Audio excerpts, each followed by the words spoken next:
दोस्तों इतिहास में बहुत कम लोग ऐसे हुए जिन्होंने अपनी बुद्धि और साहस के दम पे पूरी दुनिया पे कंट्रोल किया। मतलब कोई ऐसा व्यक्ति साहसी ही हुआ होगा जो कि एक मिडिल क्लास, यूं कहें कि बिल्कुल से लोअर मिडिल क्लास में जन्मे और किसी देश के पूरा सत्ता या पूरे यूरोप जैसे कॉन्टिनेंट को अपने कंट्रोल में रखे। वो एक ही हो सकता है, वो वही है जिसके बारे में हम लोग आज बात करेंगे, जिसका नाम है नेपोलियन बोनापार्ट। नेपोलियन कौन था? आज की कहानी एक ऐसे व्यक्ति जो साधारण परिवार से निकला, जनरल बना, फ्रांस का शासक बना, खुद को सम्राट घोषित किया, अंत में अकेलेपन में मर गए। बात है नेपोलियन बोनापार्ट की। नेपोलियन का जन्म 15 अगस्त 1769 को कॉर्सिया द्वीप में हुआ था। इनका जो फैमिली बैकग्राउंड में पिता कार्लो बोनापार्टा थे, एक पेशे से वकील थे, लेकिन ज्यादा अमीर नहीं थे। माँ लितिया बोनापार्टा थी जो कि सख्त स्वभाव के अनुशासन को पसंद करने वाली महिला थी। नेपोलियन 8 भाई बहनों में से एक था।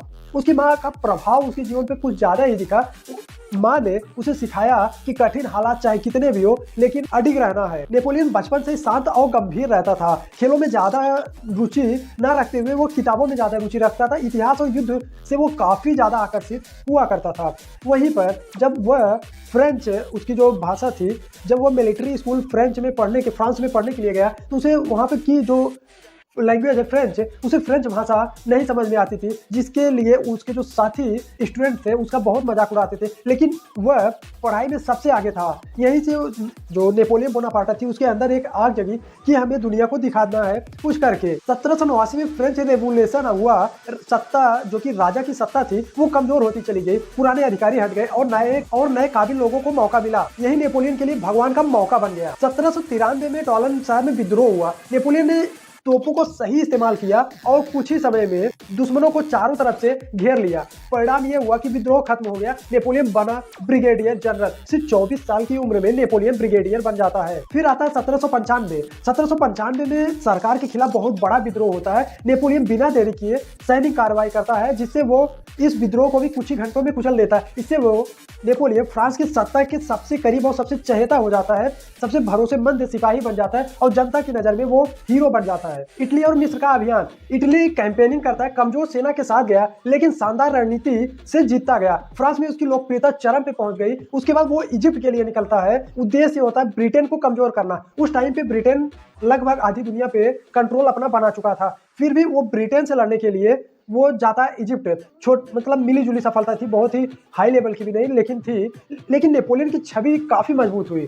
पूर्ण रूप से वो मिस्र को नहीं जीत पाया लेकिन हारा भी नहीं था। 1799 में फ्रांस की हालत खराब थी। वहां पे भ्रष्ट सरकार, आर्थिक संकट, अस्थिरता थी। नेपोलियन ने तख्ता पलट किया और नतीजा खुद को वहां पे जो फ्रांस में कॉन्सुलेट सिस्टम लाया और खुद को पहला कॉन्सुलेट बना दिया। कॉन्सुलेट सिर्फ नाम का था। वहां पे कॉन्सुलेट के पास पूर्व राष्ट्रपति से भी ज्यादा पावर होती थी। यूं कहें कि एक बिना नाम का राष्ट्रपति से भी ज्यादा पावर रखता था। अब वर्तमान समय में फ्रांस की असली सत्ता नेपोलियन के हाथ में आ चुकी थी। 1804 में नेपोलियन ने खुद को फ्रांस का इंपीरियर घोषित कर दिया। अपने हाथों से खुद को ताज पहनाया, यह दिखाने के लिए कि वह किसी का मोहताज नहीं है। अब पूरा फ्रांस उसके कंट्रोल में था और पूरा यूरोप उससे डरने लगा था। उसने यूरोप पे भी कई सारे युद्ध किए। नेपोलियन ने रसिया, ऑस्ट्रिया, इटली पर विजय पाई। आधुनिक कानून बनाए जिसको नेपोलियन कोड कहा गया। प्रशासनिक और शिक्षा सुधारी, लेकिन लगातार युद्ध और ज्यादा महत्वाकांक्षा यही उसकी कमजोरी बनी।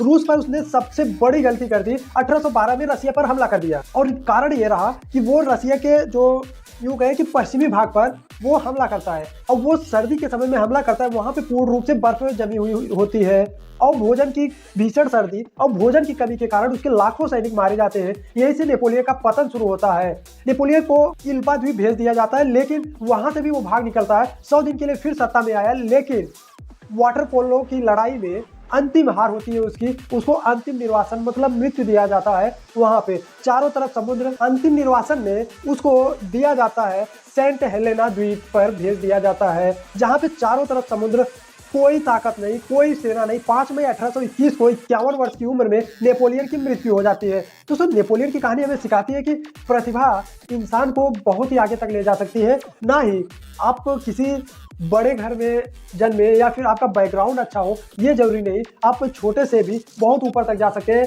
ये नेपोलियन की कहानी इसी चीज़ को बयां करती है कि एक छोटे से द्वीप और एक छोटे से परिवार से जन्मा एक बालक जो कि पूरे सिर्फ फ्रांस पर नहीं पूरे यूरोप को एक तरीके से अपने हिसाब से चलाता है।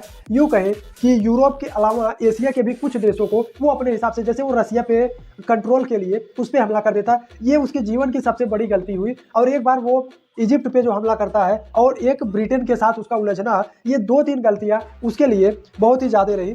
और ये आई होप ये सारी वीडियो आपको पसंद आई होगी। मिलते हैं अगली वीडियो में, तब तक के लिए लाइक शेयर सब्सक्राइब करके जाना। थैंक